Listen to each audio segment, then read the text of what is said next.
He kōna I purangi tēnei nā te reo irirangi o Aotearoa. 3, 2, 1. Oh! Ow! Oh my goodness. Oh! Hair and Loathing. Big off. Oh my god! Kia ora and welcome back to episode 3 of Hair and Loathing with me, Charlotte Cook.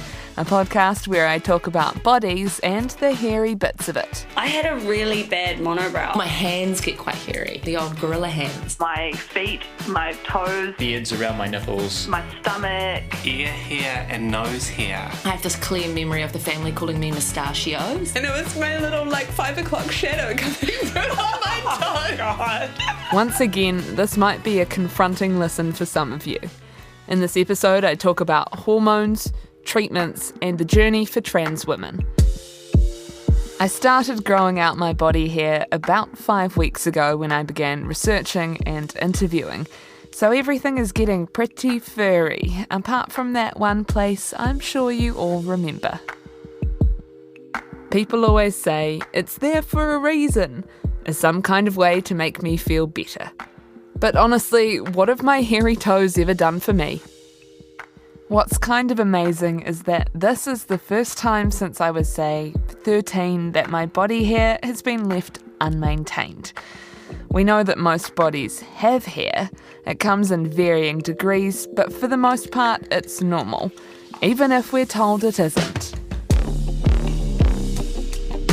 So how do we rule out if it's a red flag for something more serious like a health condition? I'm a endocrinologist, which means I'm a physician who's a hormone specialist, and particularly I'm a reproductive endocrinologist. What does that have to do with body hair? A lot, actually. This is Dr. Stella Milsom. I met her in Auckland for a coffee.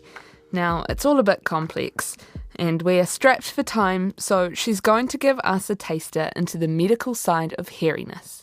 Being a reproductive endocrinologist means you're particularly interested in the function of the ovaries and the adrenal glands, and in conditions that might affect the menstrual cycle but might also affect levels of hormones in the body, particularly the balance of female and male hormones. And of course, in terms of body hair, sometimes body hair is caused by an imbalance or a disproportion of various types of hormones.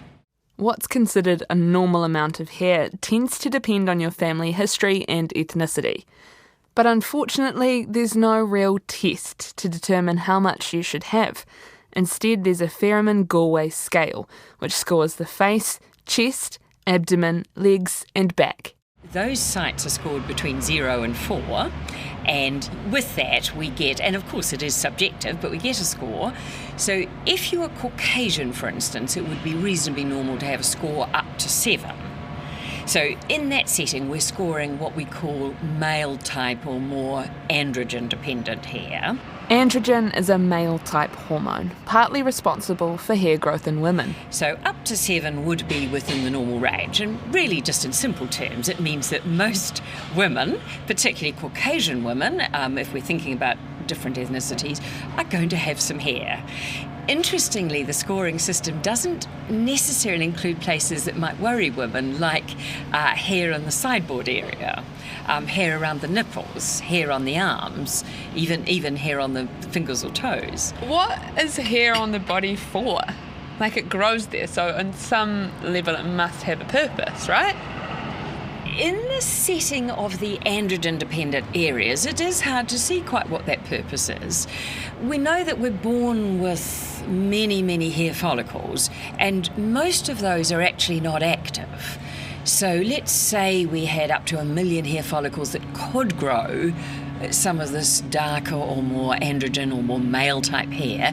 At any one stage, only a few thousand are actually in action. But what concerns people is different. Some people with modest body hair are really troubled by it. There is a great deal of variation in what upsets people, but it can be to the point. I've got patients who will actually dress incredibly differently because they're concerned about hair in a particular place. So they may have a lovely figure, be a very attractive young woman and not wear a bikini because they don't feel they can rid themselves of enough either the snail trail on their abdomen or their thigh hair. They may not even get into a bathing suit. I've even got women who stay at home, who will not venture out, just like we are, having a coffee outside, because they're ashamed of hair on their arms, facial hair. Women who will only wear long sleeves or won't wear shorts because they don't feel that they can manage their body hair. Stella says if someone presents to her distressed about their body hair, she looks to see if there's a reason for the hair.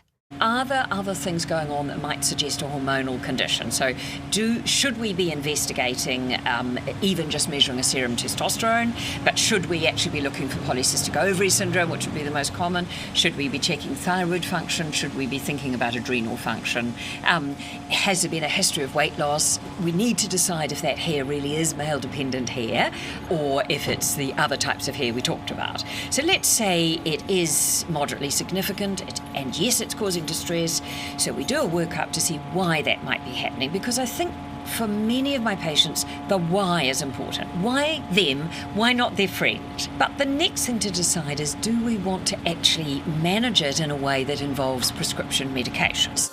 We'll come back to Stella and the medical ways to mitigate hairiness, but you will have heard her mention polycystic ovarian syndrome.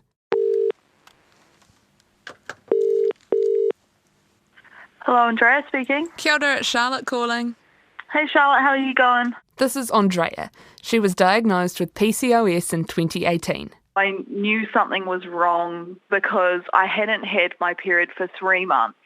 So I went to the doctor and told her about my symptoms, and she said, that sounds like polycystic ovaries. And I was like, what the heck is that? You know, I'd never heard about it before. The condition affects about 10% of women in New Zealand, caused by an increased level of testosterone and insulin. The symptoms range from mild to severe and can include irregular or heavy periods, acne, excess facial or body hair, scalp hair loss, and weight gain. So I have excessive hair on my arms, my stomach, my feet, my toes, like moustache hair. I've got a monobrow as well. I've just always been quite a hairy person since I was younger. So when I was diagnosed with PCOS, it finally, made sense why I've been such a hairy person. Did that diagnosis help you, did the understanding of, there is something going on here, I'm not just hairy, did that play into your mind?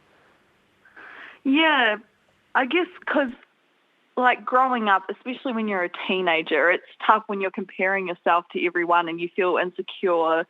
And so I always hated how hairy I was, and I tried shaving my arms and, always keeping up with getting rid of the hair just to try and be normal like everyone else. And I guess just being diagnosed with PCOS just made me feel like, this happens to many women, and it's not just me, and hair is also normal. It's not, something to be ashamed about. She's now taking a hormone medication which slows down the growth and makes her hair less thick.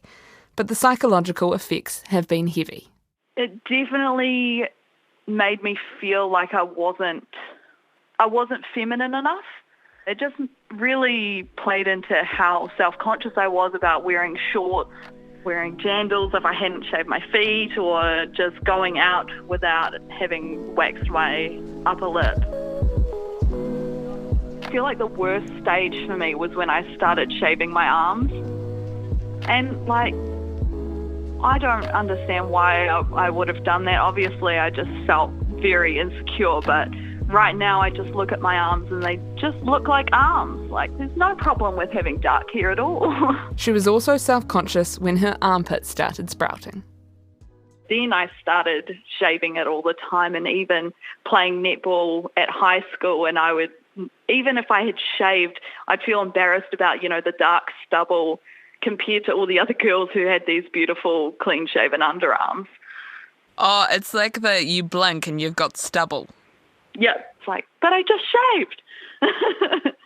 I'd always feel really self-conscious at netball, and that's just weird, you know. You're supposed to be focusing on the sport itself, not on what everyone's underarms look like. Andrea removes some of her body hair and hides other parts of herself. Someone who helps people whip off their hairy bits is Rachel. Waxing is just so satisfying to do. Like, hairy to completely smooth, I just love it. And also, I just hate my own body hair. So the fact that I can give that gift to other people is just amazing. She's the waxing trainer from Off and On, the removal specialist who took care of my pubes. I can honestly barely remember what my hair looks like because I've had laser. So I used to do my own waxing, which was tricky but not impossible. But yeah, after working here, we had that laser department obviously, so got pretty much everything lasered. Laser is the newest and possibly most popular form of hair removal. It's pricey, but permanent. Unless you're me, and it doesn't work at all. But Rachel assures me it would work if done properly. There's always other ways you can tackle the fuzz if that's your thing. Plucking, shaving, waxing, threading. Yes, hair is removed with an actual thread. And electrolysis, where the follicle is essentially electrocuted. But there's a new thing on the market for those of us with a furry face. Another thing we do, if you've heard of it, is the dermaplaning. Hair on the face, honestly, is tough to wax because if it's not super coarse and dark, right, it's the peach fuzz, fluffy, you know, downy hair, and that is, that's hair that we were like, yeah, this is not great. We want to get rid of that as well. So we brought in dermaplaning. So that's using a disposable blade to get the closest sort of shave, essentially, of those hairs. And because they're so fine and soft, they don't actually grow very fast. So they're very slow to grow back after because we get a super, super close shave with the blade. Sounds terrifying. It's not at all. It's the one treatment that we do it Off and On that is not painful. Because any other treatment that we do, we are inflicting hopefully the smallest amount of pain possible, but we are ripping your hairs out. Whereas the blade just removes it from the surface. So it's actually the one treatment that people get done where they can almost fall asleep. That's the soft, fuzzy bit. Yeah. That is kind of nice to touch. It's even nicer when it's not there though. Honestly, you have no idea how good your makeup goes on afterwards and all your moisturizers and your serums just get in your skin better. Oh, it's beautiful. It's so nice. To be honest, my peach fuzz is the least of my concerns, though I do take to my moustache with a razor. I can hear a collective gasp from the lot of you. What? You shave your face? But doesn't it come back thicker? I thought we best go back to the doctor on this one. A lot of old wives' tales about this, so let's get through the old wives' tales. Removing hair, whichever method you use, is not going to make the hair grow faster, it's not going to make it thicker, it's not going to make it darker. So perfectly reasonable to remove hair. And how you remove hair might depend on what you like, what your budget is, whether you think it irritates your skin. What your pain threshold is. What your pain, yes, absolutely. The one time I had waxing, let's be quite frank, it brought tears to my eyes and I just couldn't believe that all my patients nobly went through this on a very regular basis. Though for some women, their journey is a little different. For Caitlin, her lack of hair was initially a problem. So, obviously, I didn't grow up as a girl because I'm trans, but I didn't have really any body hair growing up. I mean, I got pubic hair and armpit hair, but it was a low amount. So, because I was still struggling with my gender identity and stuff, I wanted to masculinize so that I could fit in. Even though I wanted to be a girl, I didn't think that was possible. So I wanted to grow facial hair and I wanted to grow body hair, but it just wasn't happening. So I got teased a lot for being hairless, and I was hairless all through my 20s as well until I transitioned. That was 14 years ago. My relationship with body hair is I don't really have much, which is probably a little bit confronting for some people to know about a trans woman. That I was having this discussion at work before I got here saying I'm going to do this podcast thing, and they're like, oh, what's about? I'm like, body hair. And then I was like, I showed them my legs. I'm like, I don't shave my legs, and that's my leg hair. Oh my goodness. And that's it up there. That's all. It's like there's like nothing. So that's my natural body hair. Caitlin's lucky. Now she has a good relationship with her body hair, or lack of. Lots of trans women especially have a really fraught relationship, much like yours, probably worse because they're dealing with things like chest hair and facial hair and neck hair and back hair and stuff. And it's signalling to other people that you're male, and so you hate it. It's awful. It makes you feel like you're in an alien's body. Within your community, what are some of the emotional effects that maybe having excess body hair could do? I mean, it wrecks some trans girls on some days of the week. Like, maybe you've had a really shit day in general and people have been not good towards you, especially for trans women who don't pass well. And then you go home and you want to have a shower, but you're going to see your body and you're going to see your body here, and that can be a bit soul destroying for some people. The term we use for that is dysphoria, gender dysphoria, and yeah, being triggered by your own body is something that really sucks, and it can definitely happen with body hair. And what can you do about it other than close your eyes and wash yourself and try not to see it all?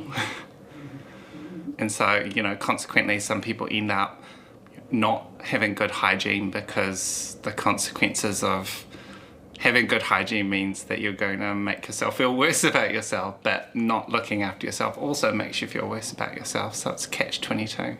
What body hair she did have either lessened or went away completely when she started anti-androgens or anti-testosterone medication. But it can be a mission. For us, it's no one's going to accept me as a woman if I don't remove all my body hair, because that's what women do, and I should be doing everything that women do and more to be accepted as a woman, because I wasn't born a woman. But it's a different story for others. Hi, I'm Tris Eager. One of those people who's had a tougher job of navigating body hair is Tris. She's been taking male to female hormone replacement therapy for 2 years. Before I started that, I had relatively thick hair on my legs, little beards around my nipples, a tiny spattering of hair in the middle of my chest, and essentially a natural goatee. Since taking hormone replacement therapy, my leg hair has thinned out a lot, and I shave my little snail's trail on my lower belly. I don't have to shave my chest anymore. I just had a little spattering which thinned out from hormone therapy, and which I had electrolysis to remove. And I also had electrolysis to remove the little ring of hair that I call my nipple beards around my nipples. And I've been having laser facial hair removal for 2 years on my face and neck. Before I started laser facial hair removal, I was plucking it all. So I was plucking my entire facial hair, which took about an hour a day. And that meant that I didn't have shadow, because that's, for me personally, facial hair shadow is one of the main things that gives me gender dysphoria, that feeling that I'm not, my body doesn't match my gender identity.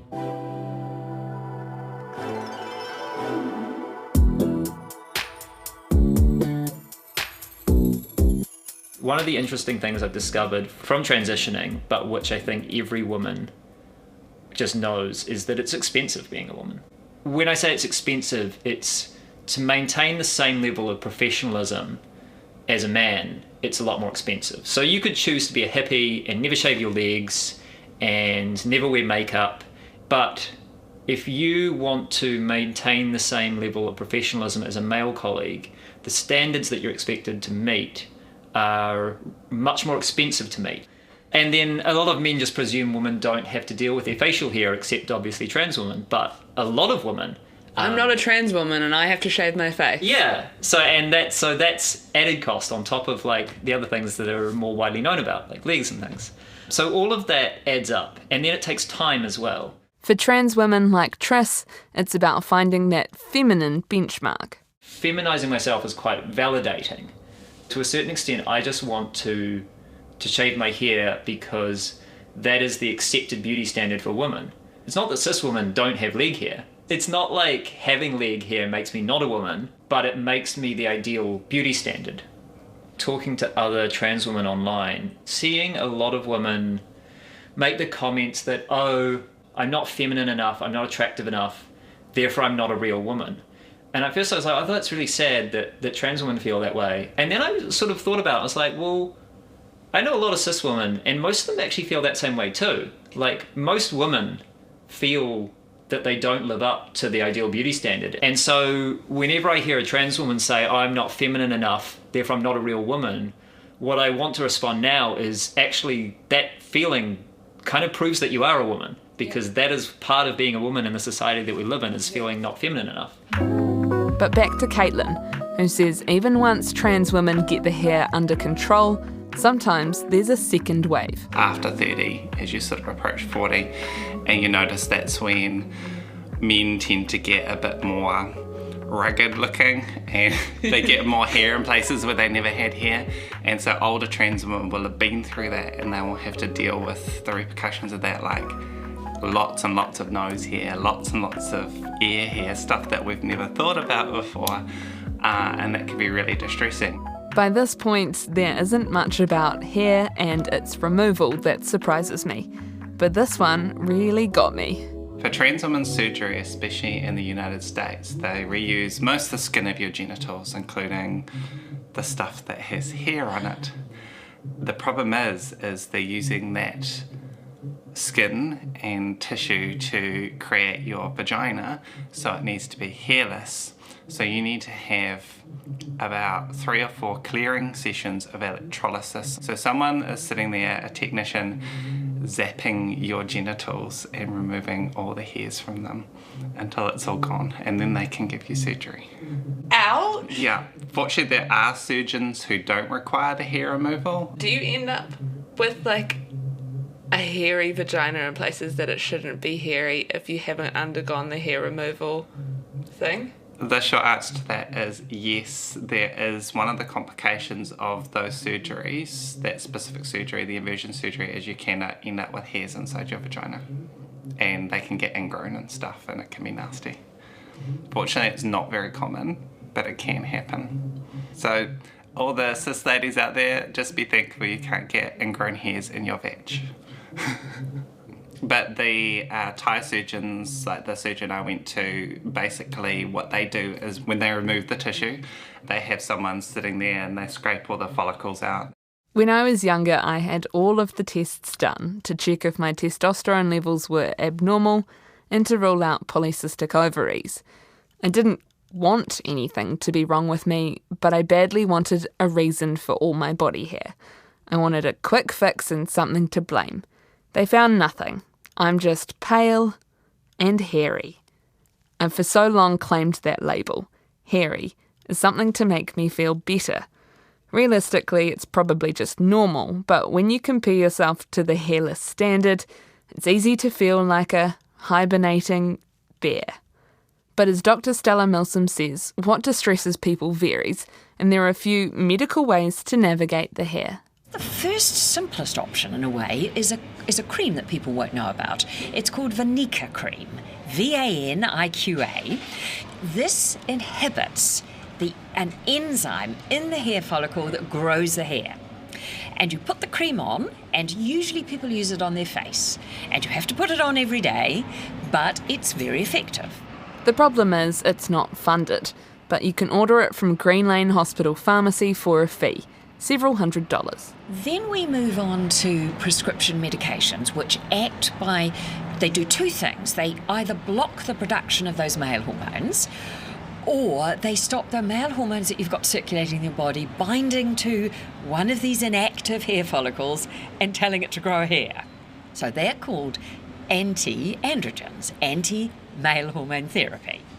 So the combined birth control pill, and there are some in that class that are probably going to be a bit more effective. They are the ones called currently in New Zealand called Jeanette, Yaz and Yasmin. But any combined birth control pill, the second generations will also be very effective. I think the key thing is the time of action. Right this minute, Charlotte, you and I have hair follicles programmed to start. So they are programmed, and it doesn't matter what we take now when we go home or go to work, they will grow for the next 5 or 6 months. So any treatment that I institute now is going to take 5 or 6 months to start to see any effect. So someone has to understand that. And for instance, one could opt to start for one of these anti-androgens and use the Vanica cream initially, is particularly in someone who's very distressed by the time they come to see you. Now, along with the birth control pill, we've got other options.